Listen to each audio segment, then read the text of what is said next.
चुनावों से पहले संसद का आखिरी सत्र चल रहा है। एक हफ्ते के बाद सारे सांसद अपने अपने क्षेत्रों में चले जाएंगे। अब मई के बाद लौटकर इनमें से कौन आएगा ये कोई नहीं जानता, सिर्फ एक सांसद को छोड़कर, और वो हैं प्रधानमंत्री नरेंद्र मोदी। दरअसल सांसद विपक्ष का हो या सत्ता पक्ष का, सबके बीच चर्चा एक ही बात की हो रही है कि प्रधानमंत्री नरेंद्र मोदी ने एग्जैक्ट 370 का यह आंकड़ा, यह भविष्यवाणी अपनी पार्टी के लिए किस गणित के आधार पर कर दी। अभी तक हर सांसद अपने अपने हिसाब से एक एक सीट को जोड़ रहा था। कोई महाराष्ट्र में, कोई बिहार में, कोई यूपी में। कई सांसद कह रहे थे कि दक्षिण में कुछ अलग हो सकता है इस बार। लेकिन प्रधानमंत्री नरेंद्र मोदी ने जो भविष्यवाणी की है, इतिहास में भी एक अपवाद छोड़ दें तो वो किसी पार्टी के लिए सच होती हुई दिखाई नहीं दी। वो ना नेहरू के टाइम पर हुई, ना इंदिरा गांधी के लिए हुई। उस लहर में भी इतनी सीटें किसी एक पार्टी की नहीं आई। तो प्रधानमंत्री नरेंद्र मोदी जो ये 370 सीटें बता रहे हैं, ये सीटें आएंगी कहां से? जोड़ सब रहे हैं लेकिन 370 तक कोई पहुंच नहीं पा रहा। प्रधानमंत्री नरेंद्र मोदी ने किस फॉर्मूले के हिसाब से 370 का ये आंकड़ा दिया है, उस फॉर्मूले की पहली झलक आपको इस रिपोर्ट में मिलेगी।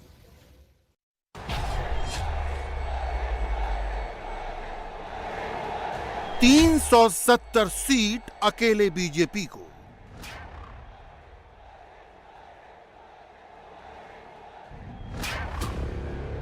क्या नरेंद्र मोदी घमंड में बोल रहे हैं?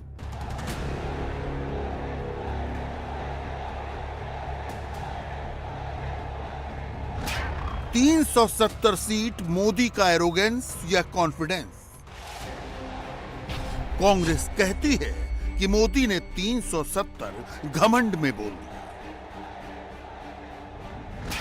370 मोदी का घमंड या आने वाला है बहुमत प्रचंड? प्रधानमंत्री मुद्रा से लोन देकर देश के प्रधानमंत्री ने रोजगार देने का काम किया। 370 सीटों तक कभी इंदिरा गांधी भी नहीं पहुंच पाई। इंदिरा ने लोकसभा में मैक्सिमम 352 सीटें हासिल की थीं, जो उनको 1971 में मिली थी। राजीव गांधी ने 1984 में 414 सीटें जीती जरूर, लेकिन वो कहानी अलग थी।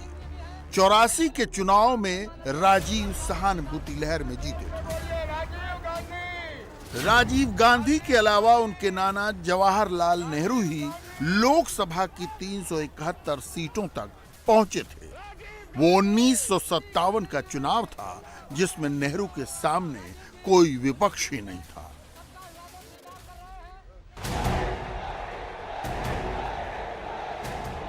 अगर नरेंद्र मोदी ने 370 सीटें बताई हैं तो वो आएंगी कैसे?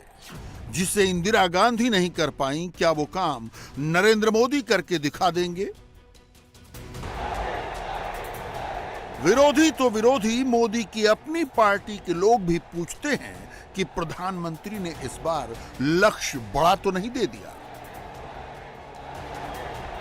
हमने पिछले एक साल के सर्वे उठाकर देखे।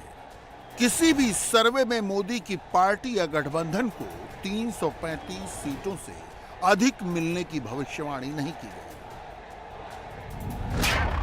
गई। इंडिया टीवी के सर्वे में एनडीए को 318 सीट और बीजेपी को 290 सीट मिलने का अनुमान लगाया गया। सर्वे नंबर 2 में एनडीए को 323 सीट और बीजेपी को 296 सीट मिलने की भविष्यवाणी की गई। सर्वे नंबर 3 के मुताबिक नरेंद्र मोदी का अलायंस 285 से 335 सीट जीतकर वापसी कर रहा है, जिसमें बीजेपी की अपनी करीब 290 सीटें हो सकती हैं। ये तो सारे सर्वे कहते हैं नरेंद्र मोदी 300 से ज्यादा सीटों के साथ हैट्रिक लगाने जा रहे हैं। सारे सर्वे ये भी कहते हैं कि नरेंद्र मोदी की पार्टी अपने दम पर बहुमत पाएगी, लेकिन बीजेपी को 370 सीट जीतने की भविष्यवाणी अब तक किसी सर्वे में नहीं की गई। तो फिर मोदी ने क्या कैलकुलेशन लगाया? मैं आमतौर पर ये आंकड़े के चक्कर में नहीं पड़ता। मैं देख रहा हूं देश का मिजाज एनडीए को तो 400 पार कर पाई के रहेगा, लेकिन भारतीय जनता पार्टी को 370 सीट अवश्य देगा। कब तक टुकड़ों में सोचते रहोगे? सब सीमा करो। पार्लियामेंट में मोदी ने 370 का नंबर यूं ही नहीं बोला, बल्कि इस पर पूरा जोर दिया। 370 सीट अवश्य देगा।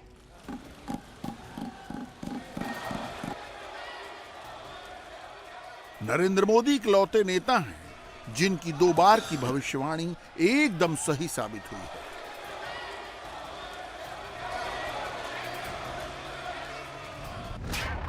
– 2014 में नरेंद्र मोदी ने 272 पार का नारा लगाया था।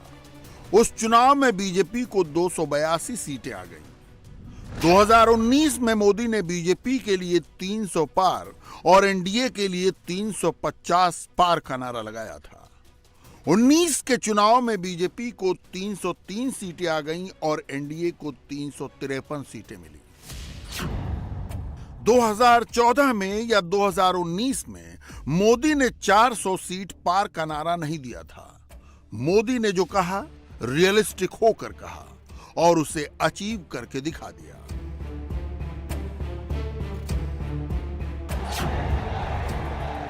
ज्यादा पुरानी बात नहीं है, याद कीजिए राजस्थान चुनाव में भी नरेंद्र मोदी ने एक भविष्यवाणी की थी, वो हूबहू सही साबित हुई।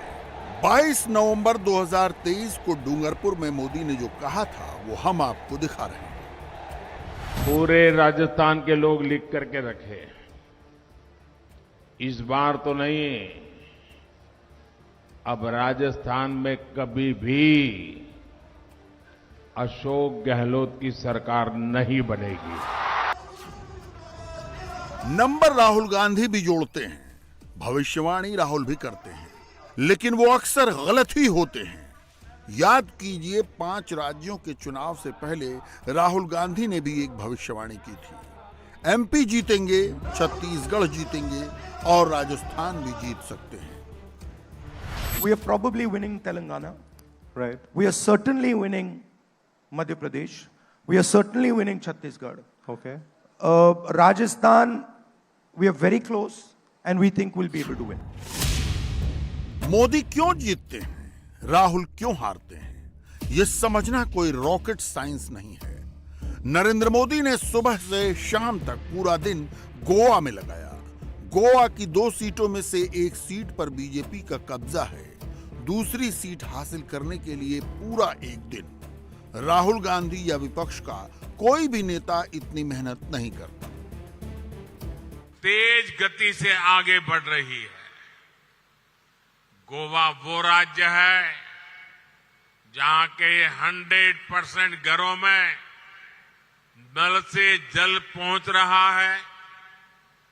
गोवा वो राज्य है जहां 100% घरों में बिजली कनेक्शन है। गोवा वो राज्य है जहां घरेलू एलपीजी की कवरेज 100% हो चुकी है।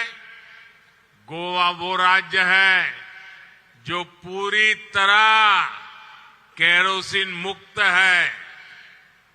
गोवा पूरी तरह खुले में शौच से मुक्त राज्य बन गया है। सोचिए, मोदी यदि एक सीट के लिए इतनी मेहनत कर रहे हैं तो 370 सीट के लिए वो कितनी मेहनत करेंगे। मोदी जहां 0 पर हैं, वहां मोदी क्या क्या करेंगे। यहां से आगे आपको दिखाते हैं कि मोदी का कैलकुलेटर कैसे चल रहा है। प्रधानमंत्री ने 370 कैसे जोड़ा है। यूपी में लोकसभा की 80 सीटें हैं। 80 में से 80 सीटें बीजेपी को नहीं मिल सकती। अमित शाह कम से कम 2 सीटें अपना दल को देंगे। ओपी राजभर की पार्टी एसबीएसपी और संजय निषाद की निषाद पार्टी को भी एक सीट मिल सकती है। यानी यूपी की 80 सीटों में से बीजेपी मैक्सिमम 76 सीटों पर ही लड़ेगी। क्या उत्तर प्रदेश जैसे राज्य में 100% का स्ट्राइक रेट हो सकता है? हां, हो सकता है। हर सीट पर सपा, बसपा और कांग्रेस के वोट 3 हिस्सों में बंट जाएं तो यूपी में भी मोदी का 100% स्ट्राइक रेट पूरा हो सकता है। शर्तें 3 हैं। हिंदू वोट एकजुट हो, मुस्लिम वोट में फूट हो और जाति वाले वोट में टूट हो, तो 100% स्ट्राइक रेट बिल्कुल हो सकता है। मान लीजिए कि ऐसा हो गया, यह भी मान लीजिए कि मैनपुरी और रायबरेली में भी बीजेपी जीत गई। यह भी मान लीजिए कि रामपुर और आजमगढ़ में भी उपचुनाव का रिजल्ट रिपीट हो गया, तो भी यूपी में बीजेपी 76 सीट तक ही पहुंचेगी। 2014 के चुनाव में बीजेपी ने यूपी में 71 सीटें जीती थी। 2019 के चुनाव में बीजेपी ने यूपी में 62 सीटें जीती थी। 2024 में मोदी अगर 76 सीटें जीत गए तो बीजेपी के खाते में 14 सीटें ऐड होंगी। यहां ये याद रखते हुए चलिए कि उत्तर प्रदेश में बीजेपी का 14 सीटें बढ़ना टोटल अजम्पशन है। मैनपुरी और रायबरेली जैसे गढ़ को जीतने के लिए बीजेपी को नेक्स्ट लेवल वाली स्ट्रेटजी बनाकर चलना होगा। बिहार में लोकसभा की 40 सीटें हैं। 39 सीटें एनडीए ने पिछली बार भी जीती थी। उनमें बीजेपी की 17 सीटें थीं, जेडीयू की 16 और एलजेपी की 6 सीटें थीं। बिहार में नीतीश कुमार को एनडीए में लाने के लिए जो समझौता हुआ, उसमें लगता है कि जेडीयू को 17 सीटें मिलेंगी ही मिलेंगी। मोदी और अमित शाह एलजेपी के दोनों धड़ों को सीटें देंगे। चिराग पासवान कह चुके हैं कि वो 6 सीट से कम पर नहीं मानेंगे। पशुपति पारस भी ताल ठोक रहे हैं। हम पार्टी का अपना दावा है, यानी बीजेपी के लिए 17 से अधिक सीटों पर लड़ना मुश्किल है। नरेंद्र मोदी बिहार में 17 की 17 सीटें जीत भी गए तो क्या होगा? 370 के टारगेट में बिहार से कुछ ऐड नहीं होगा। बीजेपी ने 2019 में भी 17 सीटें जीती थीं, यानी 100% स्ट्राइक रेट पर भी नेट एडिशन हुआ 0। गुजरात, राजस्थान, मध्य प्रदेश, हरियाणा, दिल्ली, उत्तराखंड और हिमाचल प्रदेश, इन राज्यों में बीजेपी पहले से सैचुरेशन स्टेट में है। यहां वोटों का एडिशन भी सीटों के एडिशन में कन्वर्ट नहीं होगा। अब चलते हैं महाराष्ट्र, जहां इन दिनों मराठा आरक्षण का मुद्दा सबसे बड़ा हो गया है। एकनाथ शिंदे मराठा कार्ड खेलकर शरद पवार और अजित पवार से भी आगे निकलना चाहते हैं। ठाणे के नेता की जगह वो ठाणे से पुणे तक के नेता बनना चाहते हैं। बीजेपी यहां बैलेंसिंग एक्ट में लगी है। बिहार की तरह महाराष्ट्र की 48 सीटों पर भी बीजेपी अकेले नहीं लड़ रही। 2019 में 25 + 23 का फॉर्मूला था। 25 सीट बीजेपी के लिए, 23 सीट उद्धव ठाकरे की शिवसेना के लिए। बीजेपी ने 25 में से 23 सीटें जीती थी। उद्धव ठाकरे की शिवसेना ने 23 में से 18 सीटें जीती थी। इस बार बीजेपी के साथ ठाकरे की सेना नहीं है, लेकिन एक की जगह 2 दल साथ में है। एकनाथ शिंदे की शिवसेना और अजित पवार की एनसीपी लोकसभा चुनाव में दोनों दल सीटें मांगेंगे। शिंदे की पार्टी 22 सीट मांग चुकी है, जो उसे मिलेगी नहीं। बीजेपी ने अगर एकनाथ शिंदे और अजित पवार दोनों को 9-9 सीटें दे भी दी और बीजेपी खुद इस बार 30 सीटों पर लड़ गई, तो सीटें कितनी बढ़ जाएंगी? महाराष्ट्र जैसे डिजर्विंग स्टेट में 100% स्ट्राइक रेट इम्पॉसिबल है। महाराष्ट्र में 23 सीटें ऑलरेडी बीजेपी के पास हैं, यानी नेट एडिशन 4, 5 या 6 सीटों का ही हो सकता है। महाराष्ट्र से दक्षिण की ओर चलें तो बीजेपी के लिए मुश्किलें बढ़ने लगती हैं। कर्नाटक की 28 सीटों में से बीजेपी ऑलरेडी 25 सीटें जीत कर बैठी है। विधानसभा चुनाव में कांग्रेस की परफॉर्मेंस को देखकर अनुमान है कि इस बार कर्नाटक से बीजेपी की सीटें घट जाएंगी। 25 तो इम्पॉसिबल है, यानी नेट एडिशन नेगेटिव होगा। बीजेपी के लिए सबसे टफ बैटल ग्राउंड है पश्चिम बंगाल। यहां का चार्ज अमित शाह को दिया गया है। पश्चिम बंगाल में अमित शाह ने अब की बार 35 पार का नारा दिया है, लेकिन यह नारा सिर्फ शाह लगा रहे हैं। ममता बनर्जी के फॉर्म और उनके रुख को देखकर लगता है कि बंगाल के चुनावी मैदान में ममता अपना ग्राउंड लूज करने को तैयार नहीं। ममता पूरी तैयारी और ताकत के साथ लड़ने जा रही हैं। ये लोग डाइवर्सन ऑफ फंड किया, इलेक्ट्रिक बिल का पेमेंट किया 330.60 करोड़। ये बिग अमाउंट है। नॉट ओनली दैट, ये जो पिछले जो हमारा त्योहार था दुर्गा पूजा, वो हर म्यूनसिपैलिटी में कैजुअल कॉन्ट्रेक्चुअल और जो बोनस पूजा जो उत्सव का फेस्टिवल इंसेंटिव उसका पेमेंट भी 15th फाइनेंस का रुपया से किया है। ये चोर है। सेंट्रल गवर्नमेंट का रुपया इस तरीके से आम जनकल्याण में विकास के लिए काम इन्वेस्ट नहीं कर रहा है।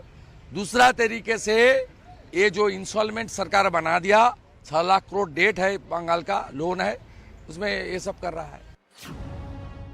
ममता बनर्जी इतनी कॉन्फिडेंट हैं कि उन्होंने कांग्रेस के साथ अलायंस तोड़ दिया। ममता इंडी गठबंधन से बाहर आ गई। पश्चिम बंगाल की 42 सीटों में से बीजेपी के पास 18 सीटें हैं, ममता के पास 22 सीटें हैं, कांग्रेस के पास 2 सीटें हैं। बीजेपी के लिए पश्चिम बंगाल में सब कुछ ठीक रहा तो भी 18 सीटों को बढ़ाकर 20 से आगे ले जाना टफ होगा। यानी नेट एडिशन 2 सीट से ज्यादा का नहीं होने जा रहा। बीजेपी के लिए सबसे बंजर जमीन है साउथ। तमिलनाडु, पुडुचेरी, केरल और आंध्र प्रदेश की 85 सीटों पर मोदी की पार्टी अभी 0 है। मोदी इसी बंजर जमीन को उपजाऊ बनाने में लगे हुए हैं। रामलला की प्राण प्रतिष्ठा से पहले दक्षिण के मंदिर घूमना मोदी की इसी स्ट्रेटजी का हिस्सा था। तमिलनाडु में नरेंद्र मोदी ने अन्नामलाई को कमान दी है। अन्नामलाई का दावा है कि द्रविड़ राज्य में इस बार बीजेपी 18% वोट और डबल डिजिट में सीटें जीतेगी। तो इस बार क्या लग रहा है? सब कुछ ठीक रहा, कैलकुलेशन फिट बैठ गए तो भी 370 तो नहीं हो रहा, 20 से 30 सीटें घट रही हैं। तो मोदी ने कैसे कैलकुलेट किया? एक एक सीट जोड़कर, कागज पर जोड़कर प्रधानमंत्री ने 370 बोला है। यानी कुछ तो ऐसा हो रहा है जो सिंपल कैलकुलेशन से अलग है। वो कैलकुलेशन सिर्फ मोदी ने किया है। अगर सचमुच ऐसा हो गया, अगर सचमुच मोदी 370 पर पहुंच गए तो इसका मतलब क्या होगा? विपक्ष के लोग तब जो कहेंगे वो अभी से कहना शुरू कर दिया है। चुनाव होने की पहले मोदी जी को कैसे पता लगता है कि 370 आ जाएगी? तो दिखाते हैं कि 370 धरा हटाई, इसका मतलब 370 उनको तोहफा मिलेगी। लेकिन इस तरीके की दावे के साथ कोई बात अगर कहे, इसके मतलब अंदर में कुछ छुपे हुए राज है, जो राज ईवीएम में भी छुपाए गए हैं। मुझे लगता है पहले तो हम सोचते थे कि हाँ या ना, लेकिन जिस दावे के साथ तो कहते हैं उसमें लगता है कि ईवीएम में मोदी जी की कोई हाथ चलेगी। आम लोगों की वोट किसी नेता की जेब में रखे हुए फिक्स डिपॉजिट तो नहीं है, लेकिन वो कैसे कह सकते दबे के साथ, और शंका भी बता सकते। इसका मतलब कि हेराफेरी करने की सारे नापाक मंसूबे तय हो चुके हैं। उनके पास तिलस्मी चिराग है, वो जो बोलते हैं हो सकता है वही होगा। तो आपको लगता है कि जम्मू कश्मीर में भी उनको वोट मिलने वाला है? मैं वो नहीं जानता, वो वक्त बताएगा। मोदी अगर 370 तक पहुंच गए तो राहुल गांधी 40 पर सिमट जाएंगे। मोदी के 370 पहुंचने का मतलब होगा ममता 10 से नीचे चली जाएंगी। अखिलेश यादव 5 सीट से भी कम पर रहेंगे। तेजस्वी यादव 0 पर ही रहेंगे। उद्धव ठाकरे 10 सीट से भी नीचे रहेंगे और शरद पवार के लिए खाता खोलना भी मुश्किल होगा। पाला बदलने के पहले यही कैलकुलेशन नीतीश कुमार ने किया था। हमारा हौसला कितना बड़ा होता है तो आज पूरी यही कैलकुलेशन करके कांग्रेस के बड़े नेता राज्यसभा का रूट पकड़ रहे हैं। बीजेपी की 370 सीटें सिर्फ और सिर्फ एक शर्त पर आ सकती हैं, और वो ये है कि मोदी और योगी की जोड़ी सबसे बड़े राज्य उत्तर प्रदेश में कोई कमाल करते, तभी बीजेपी 370 छू सकती है। नरेंद्र मोदी के लिए अगर कोई मैजिक फिगर है तो है यूपी की 80 लोकसभा सीटें, और इन सीटों को लेकर भारतीय जनता पार्टी की तैयारी जबरदस्त है। सर्वे हो चुके हैं, ग्राउंड पर जाकर के बारीकी के साथ सर्वे में यह देखा गया है कि पार्टी की असल सिचुएशन क्या है। इसके अलावा बूथ स्तर पर प्लानिंग की गई है, किसका टिकट कटेगा, किसको टिकट मिलेगा, कौन मजबूत उम्मीदवार साबित होगा, कौन कमजोर साबित हो रहा है, यह सब कुछ पहले से तय कर लिया गया है। और वो दूसरी तरफ राहुल गांधी और अखिलेश यादव अभी तक सीटों का बंटवारा भी नहीं कर पाए हैं, और इधर नरेंद्र मोदी की पार्टी ने अपनी कैलकुलेशन फाइनल कर दी है, फाइनल सर्वे कर डाला है। तो यूपी में मोदी की तैयारी और विपक्ष की तैयारी के अंदर इतना अंतर है, और यूपी की कहानी आपको आने वाले 24 घंटों में दिखाई दे जाएगी। इसका एक ट्रेलर दिखाई देगा जब 24 घंटे के बाद योगी आदित्यनाथ और अखिलेश यादव आमने सामने होंगे। यूपी के आंकड़े क्या कहते हैं, देखिए इस रिपोर्ट में।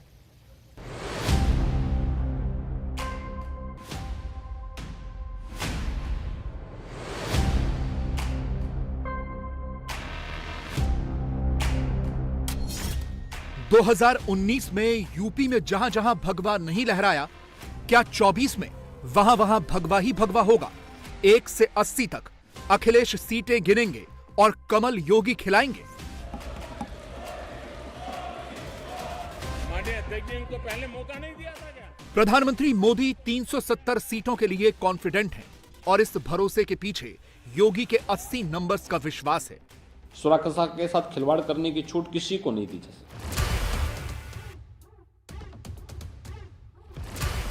2017 से अब तक यूपी में क्या क्या हुआ और आगे क्या होगा, योगी आदित्यनाथ की बॉडी लैंग्वेज से साफ साफ नजर आता है।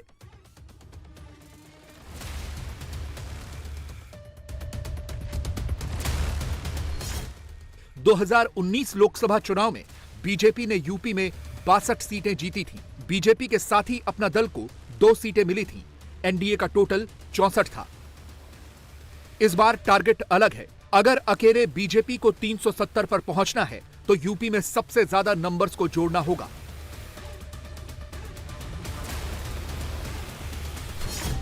टारगेट 370 के लिए यूपी में बीजेपी को स्कोर 62 से 75 प्लस पार पहुंचाना होगा। गणित में 1 और 1 जोड़ना बड़ा आसान होता है, लेकिन पॉलिटिकल मैथ में एक एक सीट जोड़ने के लिए कई फॉर्मूले आजमाने पड़ते हैं। किसी का माइनस किसी और के लिए प्लस बन जाता है। 2019 में अखिलेश, मायावती और जयंत चौधरी एक साथ खड़े थे।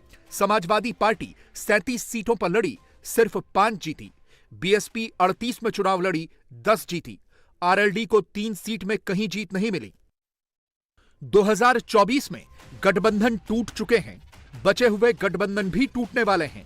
अखिलेश यादव को अभी तक नहीं पता कौन साथ है, साथ वाला कौन अब जाने वाला है। न इंडी अलायंस के साथ न अखिलेश के साथ मायावती अकेले यूपी के मैदान में उतरेंगी। 2014 में भी ऐसा ही हुआ था, तब मायावती को जवाब 0 से मिला था। 2019 चुनाव में जिन 10 सीटों में मायावती जीती थी, उन सभी में नंबर 2 पर बीजेपी ही थी। तो क्या 24 में बीएसपी की 10 सीटें सीधे सीधे बीजेपी के साथ जाएंगी और यह आंकड़ा सिर्फ बीएसपी की हार से 72 पहुंच जाएगा? पॉलिटिकल कैलकुलेटर में किसी एक की सीट बढ़ती है तो दूसरे की कई सीटों पर खतरा मंडराने लगता है, और इस कैलकुलेशन को अखिलेश अच्छी तरह से समझते हैं। 2019 में समाजवादी पार्टी की लाल टोपी मुरादाबाद, संभल, रामपुर, मैनपुरी और आजमगढ़ में ही सलामत रही थी, लेकिन 24 आते आते हम 5 से 3 ही बचे हैं। 2 बड़े किले रामपुर और आजमगढ़ ढह गए। मिशन 95% कैसे पूरा होगा, योगी ने इसका भगवा प्रिंट तैयार किया है। मगर अखिलेश अभी तक 90% पीडीए पर टिके हैं। इस बजट में पीडीए के लिए रोजगार नहीं है, पीडीए के लिए कोई निवेश नहीं है, पीडीए के लिए कोई स्थान नहीं है। ये केवल 10% लोगों को खुश करने वाला बजट है। 90% लोगों के जीवन में कोई बदलाव इस बजट से आने वाला नहीं है। अखिलेश यादव प्रेस कॉन्फ्रेंस में और जनता के बीच जाकर के 90% वोटर्स को जोड़ने का दावा तो करते हैं, लेकिन सवाल ये उठता है कि समाजवादी पार्टी की बची हुई 3 सीटों का क्या होगा। असल में 2019 का जो इतिहास और जो फैक्ट्स रहे हैं उसको याद रखना भी अखिलेश यादव के लिए सबसे ज़्यादा महत्वपूर्ण है, क्योंकि अखिलेश यादव को उन चुनाव परिणाम को भी देखते हुए अपनी तैयारियों को करना होगा। लेकिन जो परिणाम आए थे वो कहीं ना कहीं अखिलेश यादव के लिए बेहतर नहीं थे। हम बात की शुरुआत मुरादाबाद से करते हैं। 2019 में मुरादाबाद से समाजवादी पार्टी के एसटी हसन जीते। उनको 50.65% वोट मिले। दूसरे नंबर पर बीजेपी रही। बीजेपी के कुंवर सर्वेश को 43% के करीब वोट मिले। अब जरा 2014 के आंकड़े देखिए, जिसमें जीत कुंवर सर्वेश को मिली थी और वोट फीसद 43% था, जबकि दूसरे नंबर पर रहे एसटी हसन को 31.58% वोट मिले थे। यानी मायावती के हटने के बाद 15.39% वोट समाजवादी पार्टी के खाते से हट जाएगा। फायदा बीजेपी को मिलेगा। मुरादाबाद जैसा चुनावी इतिहास संभल का भी है, यानी योगी के 95% टारगेट में 2 सीटें समाजवादी पार्टी से भी और आ सकती हैं। लेकिन असली टेंशन अखिलेश को विरासत और खानदानी सियासत बचाने की है, जो है मैनपुरी। इस बार के लोकसभा चुनाव में डिंपल यादव मैनपुरी से प्रत्याशी होंगी और अपनी किस्मत आजमाएंगी। मैनपुरी में हुए उपचुनाव में डिंपल यादव ने रिकॉर्ड मतों से जीत भी हासिल की थी। हालांकि ये कहा गया कि नेताजी की सहानुभूति में उस जीत का आंकड़ा काफी बड़ा हो गया। हालात इस बार थोड़े से अलग दिख रहे हैं। डिंपल यादव की उम्मीदवारी के ऐलान के बाद ही समाजवादी पार्टी के बेहद करीबी कहे जाने वाले बड़े उद्योगपति ने पार्टी से इस्तीफा दे दिया। मनोज यादव का ये इस्तीफा मैनपुरी में अपने आप में कई मायने रखता है, क्योंकि उन्होंने आरोप भितरघात का और गुटबाजी का लगाया है। 2019 में समाजवादी पार्टी को सबसे बड़ी जीत आजमगढ़ से मिली थी, जिसमें अखिलेश यादव ने 2,59,874 वोट से जीत दर्ज की थी, जबकि 5 सीटों में मैनपुरी से मुलायम को सबसे कम वोट से जीत मिली। जीत का फासला 94,389 वोट का था। मायावती के साथ गठबंधन के बाद यह आंकड़ा चौंकाने वाला था। मैनपुरी में क्या हो सकता है, इसके लिए मैनपुरी में अब तक क्या क्या हो चुका है, इसको बारीकी से समझना होगा। कई फैक्ट ऐसे होते हैं जो सामने जरूर होते हैं, लेकिन उन पर गौर नहीं किया जाता और यही गेम चेंजर बनते हैं। 2009 लोकसभा चुनाव में मैनपुरी ने बीजेपी को 8.1% वोट दिए। 2014 में वोट परसेंटेज बढ़कर 23.14 पर पहुंचा, सीधे 15% का जंप। 2014 में ही उपचुनाव में 9.86% वोट और बढ़ा और ग्राफ 32.79 पर पहुंच गया। और 2019 चुनाव में 11.3% के जबरदस्त उछाल के साथ बीजेपी को 44% से ऊपर वोट मिले। ग्राफ बता रहा है कि 2024 में कुछ भी हो सकता है। सिर्फ चुनावी आंकड़े नहीं बदल रहे, यूपी भी तेजी से बदल रहा है। अयोध्या से लेकर लखनऊ तक सोच और सियासत करने का तरीका दोनों बदले हैं। अगर आप लोग अयोध्या से पहले गए होंगे और इस समय जाएंगे, आपको वहां के इंफ्रास्ट्रक्चर में अंतर दिखेगा। वाराणसी आप इससे पहले जब गए होंगे, आज जाइए, आपको वहां के इंफ्रास्ट्रक्चर में काफी चेंज दिखेगा। आप लखनऊ आए होंगे, दिल्ली से आए होंगे, आपको यूपी के इंफ्रास्ट्रक्चर में काफी चेंज दिखा होगा। मैनपुरी का रिवाज बदला तो यादव परिवार की सियासत हमेशा हमेशा के लिए बदल जाएगी। ऐसा हुआ तो अखिलेश यादव का स्कोर कार्ड 1 या 2 पर सिमट जाएगा। यूपी को सिर्फ 80 सीटों से नहीं समझा जा सकता। यहां की राजनीति को जानने के लिए 6 जोन के समीकरण और नतीजों को समझना होगा। 2019 में कहां बीजेपी पीछे हुई थी और क्यों इस बार आगे हो सकती है। बुंदेलखंड की 4 सीटों में मोदी के नाम पर जीत मिली। सेंटर यूपी की 24 सीटों में से 22 बीजेपी ने जीती, 1 कांग्रेस और 1 बीएसपी जीती। पश्चिमी यूपी में 17 में से 14 बीजेपी, 1 समाजवादी पार्टी और 2 बीएसपी। रोहेलखंड की 10 सीटों में से 5 बीजेपी, 3 समाजवादी पार्टी और 2 मायावती ने जीती। उत्तर पूर्वी यूपी की 17 सीटों में से 13 बीजेपी, 1 अखिलेश और 3 बीएसपी जीती। दक्षिण पूर्वी यूपी में 8 में से 4 बीजेपी, 2 बीएसपी और 2 अपना दल। बीजेपी को सबसे ज्यादा नुकसान बुआ बबुआ की जोड़ी ने पहुंचाया था, जो इस बार नहीं है। नतीजा बदलना तय है, क्योंकि 2019 में योगी राज को सिर्फ 2 साल हुए थे, अब 7 साल हो चुके हैं। मोदी और योगी की जोड़ी का असर यूपी देख चुका है। कानून राइट, अपराधी एकदम टाइट। हमें यहाँ पे सुरक्षा का माहौल देना पड़ा है। देखिए, 2 चीजें हैं। एक, स्टेबिलिटी, शासन प्रशासन में स्थायित्व आना चाहिए, तो उसको कार्य करने का अवसर मिलना चाहिए। और दूसरा, सुरक्षा का एक बेहतर वातावरण। सुरक्षा के साथ खिलवाड़ करने की छूट किसी को नहीं दी जा सकती। शायद इसी वजह से अखिलेश यादव अकेले चुनाव नहीं लड़ते। कांग्रेस की तरफ से यात्रा का निमंत्रण आए या ना आए, कोई कांग्रेस नेता कुछ भी कह दे, अखिलेश यादव सह लेते हैं। समाजवादी पार्टी और कांग्रेस के बीच में 4 राउंड बातचीत हो चुकी है, लेकिन फिर भी सीटों का मामला फंसा हुआ है। कांग्रेस ने 28 सीटों की लिस्ट समाजवादी पार्टी को सौंपी है, जिनमें से 10 सीटों में मुस्लिम वोटर्स अहम योगदान रखते हैं। इन सीटों को अखिलेश यादव भी छोड़ना नहीं चाहते। राहुल और अखिलेश दोनों मुस्लिम वोट के भरोसे हैं। बीजेपी का वोट बैंक फिक्स है। राम मंदिर के बाद से मोदी के वोटर्स बढ़े ही हैं, इसीलिए लड़ाई हिंदू वोट के लिए नहीं है, यादव वोट और मुस्लिम वोट का पूरा खेल है। दरअसल कांग्रेस 15 साल पुरानी रणनीति पर काम कर रही है। 2009 के लोकसभा चुनाव की हिस्ट्री को रिक्रिएट करने की कोशिश कर रही है, और इसके लिए मुस्लिमों का समर्थन चाहिए। 2009 लोकसभा चुनाव में कांग्रेस को 21 सीटों में जीत मिली थी।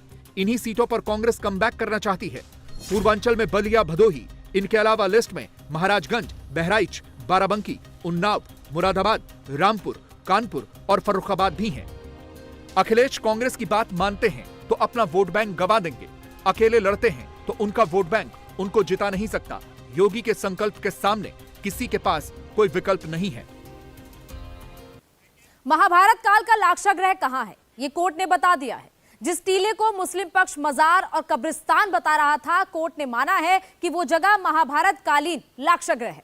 इसी लाक्षागृह के नीचे बनी सुरंग से निकलकर पांडवों ने अपनी जान बचाई थी। आखिर कोर्ट को कौन से सबूत मिले हैं जिसके आधार पर उसने पिछले 54 साल से चले आ रहे मुकदमे पर अपना फैसला सुनाया? देखिए इस रिपोर्ट में। 5000 साल पुरानी गुफा,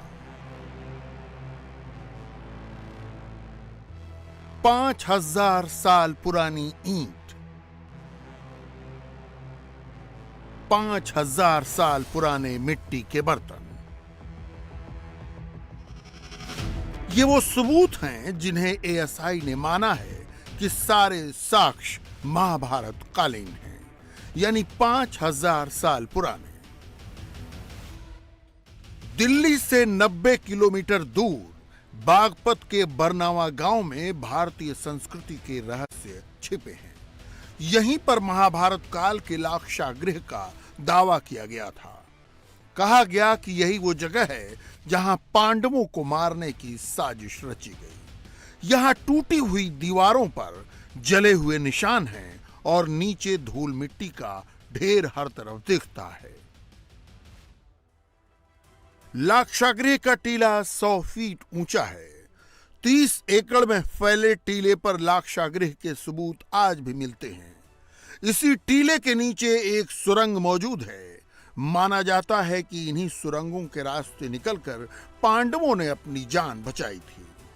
साल 2018 में एएसआई महाभारत काल से जुड़े सबूतों को तलाशने के लिए एक बार फिर लाक्षागृह की खुदाई में जुट गई। जांच में एएसआई को सुरंग मिली, जिसमें मानव कंकाल और दूसरे इंसानी अवशेष मिले। साथ ही यहां महाभारत कालीन दीवारों के सबूत सामने आए। सुरंग में लाख की बनी ईंट, जमीन के अंदर राख और शिव मंदिर के सबूत मिले। इसके अलावा एएसआई जांच में महाभारत कालीन प्रिंटेड ग्रेवियर भी मिले। इसी से उस दौर में मिट्टी के बर्तनों और कपों को तराशा जाता था। इसी तरह के साक्ष्य पहले हस्तिनापुर में भी मिल चुके हैं। दरअसल लाक्षागृह में मौजूद एक शिलालेख में बागपत के बरनावा के लाक्षागृह की गुफा के बारे में जानकारी दी गई है। इसमें बताया गया है कि बरनावा की पहचान महाभारत में वर्णित वारणावत से की गई है। लाक्षागृह के बाहर एक बोर्ड लगाया हुआ है जिसमें साफ तौर पर लिखा है लाक्षागृह गुफा बरनावा बागपत। इस बोर्ड को हम आपको पढ़ के बता दें। बरनावा की पहचान महाभारत में वर्णित वर्णावृत से की गई है। दरअसल वर्णावृत उस वक्त इस गांव का नाम होता था। यह हिंडन और कृष्णा नदी के संगम पर स्थित है। गांव के दक्षिण में लगभग 100 फीट ऊंचा और 30 एकड़ भूमि पर फैला हुआ एक टीला है जिसे लाक्षागृह अवशेष समझा जाता है। इस टीले के नीचे 2 सुरंग स्थित हैं। इसी लाक्षागृह में कौरवों ने पांडवों को एक षड्यंत्र के अंतर्गत जलाकर मारने का असफल प्रयत्न किया था और कहा जाता है कि पांडवों ने उक्त अग्निकांड से बचकर निकलने हेतु इस टीले के नीचे स्थित इन्हीं सुरंगों का इस्तेमाल किया था। तो ये भी यहाँ पर बोर्ड लगा है जो कि एक प्रमाण करता है कि ये वाकई में लाक्षागृह था, जो कि हिंदुओं का दावा भी है।